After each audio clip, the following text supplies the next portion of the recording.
स्वागत है। ब्रेक के बाद कोविड-19 की तीसरी वेव को रोकने के लिए अस्पतालों में पीकू वार्ड बनाया जा रहा है। दूसरी तरफ लखनऊ के डॉक्टर दंपति ने अपनी 2 जुड़वा बेटियों को वैक्सीन का ट्रायल डोज लगवाया है। दोनों ही बच्चियां 9.5 साल की हैं और सुरक्षित हैं। लखनऊ में हमारे संवाददाता अजीत सिंह ने बच्चियों के डॉक्टर पिता विपुल शाह से बातचीत की है।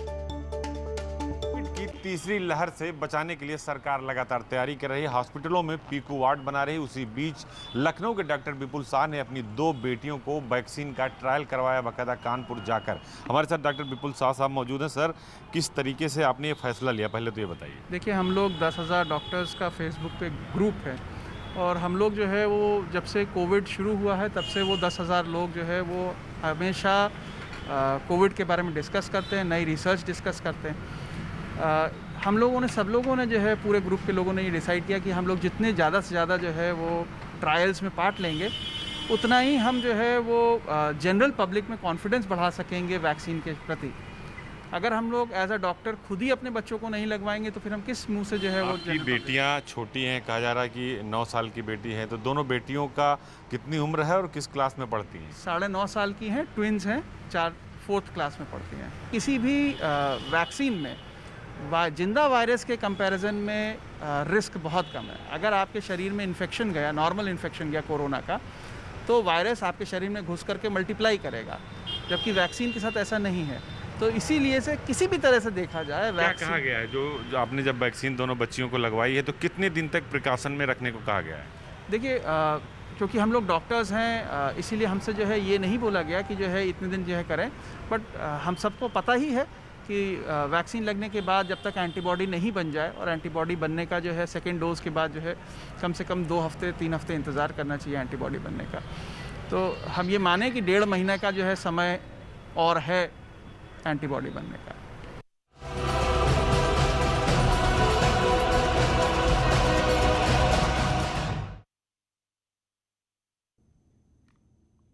तो माही की पुकार। कोरोना काल में कई अपने हमेशा के लिए छोड़ गए। कई परिवार ऐसे हैं जिनके घर का एकमात्र कमाने वाला मुखिया ही चला गया। ऐसा ही परिवार है शाहजहांपुर में, जहां 10 साल की मासूम बेटी के ऊपर से पिता का साया छिन गया। दादा दादी बूढ़े हो चुके हैं और मां बीमार है। अब परिवार का बोझ 10 साल की मासूम पर आ गया है।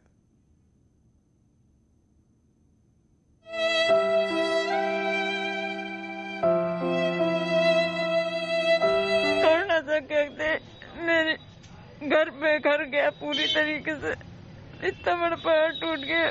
मेरी लवंडिया की परवरिश कैसे होगी, क्या होगा, मुझे कुछ नहीं पता। वही करने पर धरने वाले थे, अब वही नहीं रहे।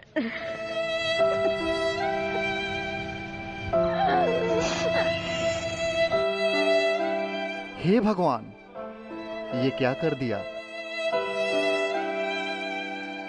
कहते थे तब वो मुझे हमेशा पेस्ट्री खिलाते थे। जब उनका मन करता था तब वो ले आते थे। मेरे मांगने से पहले ही ले आते थे। वो मुझे बहुत कम कहना पड़ता था कि मुझे पेस्ट्री खानी है। मेरे पापा कभी आइसक्रीम ले आते थे, जैसे ठंड उसमें गर्मियों में। पापा बिना मांगे सब कुछ लाते थे।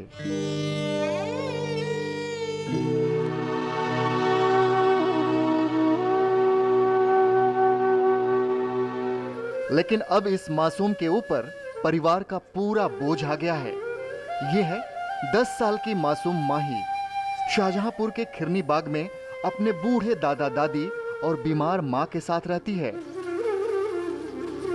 कोरोना ने इस मासूम बिटिया से पिता को छीन लिया है। अब परिवार चलाने की जिम्मेदारी इस मासूम पर आ गई है।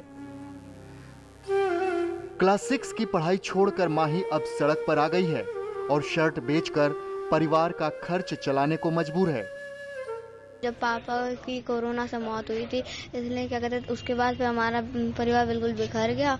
और क्या कहते मैं और मेरी मम्मी, हम ही दोनों खाली दुकान पर बैठते हैं। मैं ज़्यादा बैठती हूँ और क्या कहते मैं ही चलाती हूँ ज़्यादा से ज़्यादा। और बाबा भी बूढ़े हैं, मेरी अम्मा भी बूढ़ी हैं, और क्या कहते हैं मम्मी